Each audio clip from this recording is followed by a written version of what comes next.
Assalamualaikum warahmatullahi wabarakatuh. Alhamdulillahi wa kafa. Wassalatu wassalamu ala Muhammadin nabiyil mustafa wa ala alihi wa sahbihi wa manittaba'al huda amma ba'd.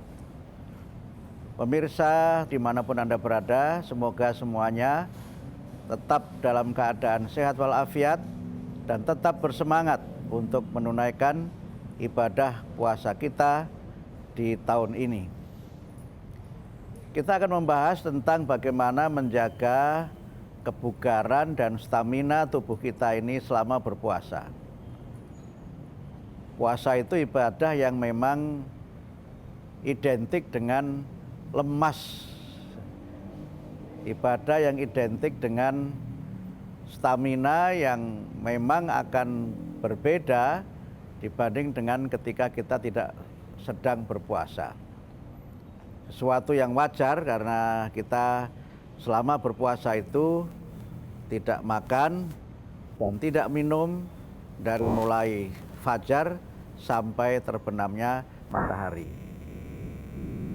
Tetapi puasa itu bukan bulan istirahat.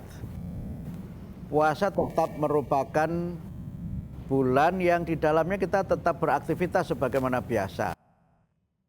Yang pegawai tetap ke kantor, yang pedagang tetap ke pasar, yang pelajar tetap juga ke sekolah untuk belajar di sekolah. Itu adalah bagian dari aktivitas yang tetap harus kita laksanakan.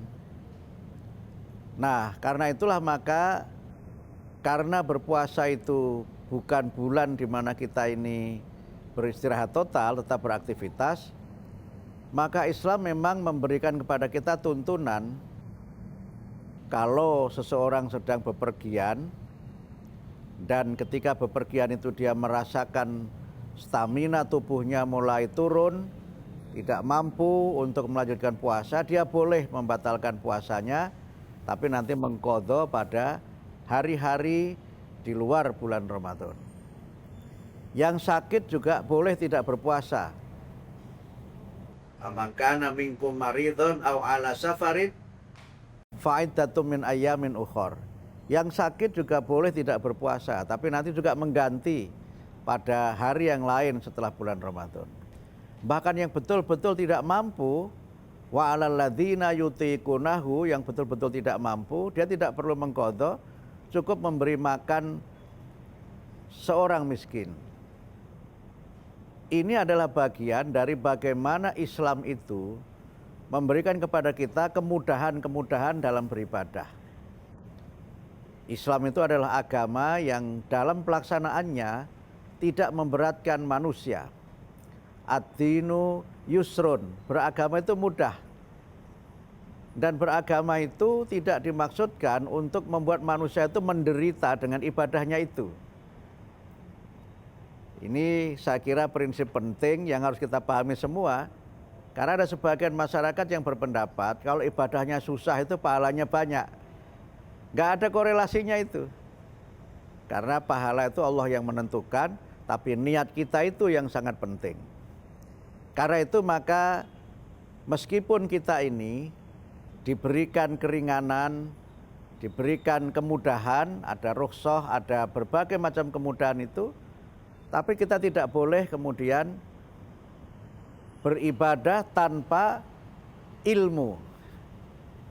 Karena dengan ilmu itu kita kemudian bisa menjaga bagaimana agar stamina tubuh kita ini tetap fit, tetap terpelihara walaupun tidak makan dan minum selama puasa ini. Nah, caranya bagaimana? Yang pertama tentu kita harus memahami menu apa yang kita konsumsi ketika sedang sahur itu. Makanan-makanan apa yang bisa membuat tubuh kita tetap punya stamina. Misalnya dengan protein nabati, protein hewani, itu akan membantu kita tidak cepat lapar. Kalau terlalu banyak karbohidrat itu cepat kenyang dan cepat lapar. Yang kedua, kita harus tetap melakukan olahraga-olahraga ringan. Yang itu untuk menjaga stamina kita ini, menjaga tubuh kita ini supaya tetap memiliki asupan-asupan yang memungkinkan kita untuk bisa tetap fit. Tentu tidak boleh berlebihan dan harus perhatikan juga waktu melaksanakannya. Kemudian yang ketiga tentu kita berusaha untuk bagaimana agar dalam kita ini beraktivitas, dalam kita ini bekerja, dalam kita ini berolahraga, memilih waktu yang tepat menjaga ritme yang sebaik-baiknya. Mungkin kita bisa berolahraga ringan pagi, mungkin sekedar stretching saya kira masih bisa kita lakukan. Kemudian pada saat sore menjelang berbuka, kita bisa melaksanakan olahraga yang tetap kita ukur sesuai dengan kemampuan. Mungkin ngabuburitnya kita isi dengan olahraga. Itu akan bisa bermanfaat dan bisa membuat kita ini bugar. Daripada ngabuburitnya keliling naik motor ke sana kemari yang hanya menghabiskan bahan bakar dan mahal biayanya. Kita juga bisa misalnya ya aerobik menjelang berbuka. Dan berbagai macam kegiatan olahraga masih bisa kita lakukan walaupun kita sedang berpuasa.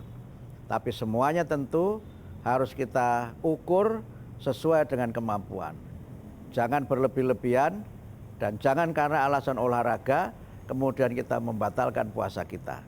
Tetap kita jaga stamina, tetap beraktivitas dan kemudian kita tetap bisa melaksanakan puasa dengan sempurna. Mudah-mudahan bermanfaat, semuanya mudah-mudahan tetap sehat dan ibadah kita diterima oleh Allah Subhanahu wa taala.